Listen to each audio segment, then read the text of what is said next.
الخير. النهاردة هنعمل مع بعض القطايف. أصل القطايف هي من الدولة الفاطمية، لكن حاليا متواجدة بكثرة في مصر وفي بلاد الشام.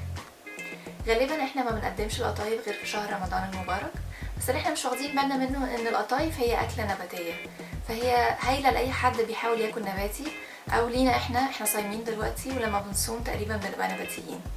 هوريكم ازاي نعمل عجينة القطايف بطريقة سهلة وسريعة جدا.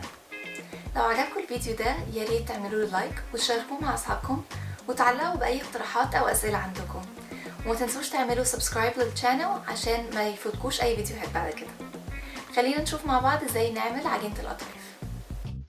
الحاجات اللي هنحتاجها عشان نعمل قطايف هي خميره، سكر، ميه دافيه، بيكنج باودر، سيمولينا، نشا، وشويه لبن بودره وده ممكن يبقى اختياري، وميه اضافيه. هسيب كل المقاييس في الديسكريبشن بوكس تحت.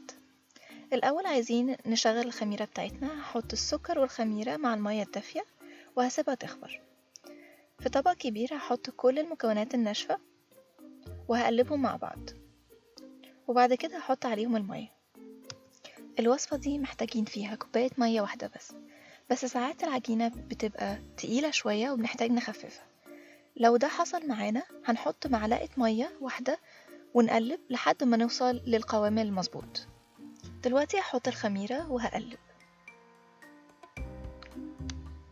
وبعد ما اقلب لو حسيت ان العجينة تقيلة ابتدي احط معلقة المية. انا عايزة العجينة تبقى تقريبا في نفس قوام الكريمة اللباني. هقلبهم وهسيبهم في مكان دافي لمدة نص ساعة او ساعة الا ربع، مش اكتر من كده. بعد ما تخمر هقلبها تاني، وهستعمل ازازة من الازايز بتاعة الكاتشب عشان تبقى اسهل عليا وانا بحطها في الطاسة.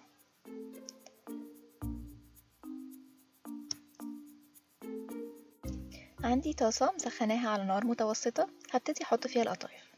ممكن تعملوا القطايف كبيرة او صغيرة. اول ما تلاقوا الفقاعات دي ابتدت تظهر والوش بتاعها ما بقاش بيلمع، تعرفوا ان القطايف خلصت. هنشيلها ومش هنقلبها طبعا، هنحطها على منديل مطبخ او فوطة مطبخ. تعرفوا ان القطايف نجحت معاكم لما تلاقوا اللون الذهبي والحلقة البيضاء اللي حواليها. دلوقتي انا عندي شوية مكسرات، حطيت عليهم معلقتين سكر ومعلقة صغيرة قرفة. هبتدي املأ القطايف وهقفلها بالطريقة دي. انا شخصيا بحب القطايف بتاعتي فاضية ما فيهاش حاجة. هنفضل نملى، ممكن كمان تقفلوا نص القطايف بس وتملوها بعد ما تستوي. هحطها في الزيت، هبتدي احمرهم، واول ما لونهم يبقى ذهبي هطلعها وهحطها في الشربات، اللي هو كوباية ونص سكر على كوباية مية وعصرة ليمون بسيطة. بسيبهم على نار هادية لمدة 20 دقيقة وبعدين اسيبها تبرد خالص. اول ما القطايف تطلع من الزيت هروح منزلها في الشربات واطلعها بسرعة. بون ابيتي، او زي ما احنا بنقول في مصر صحة وعافية.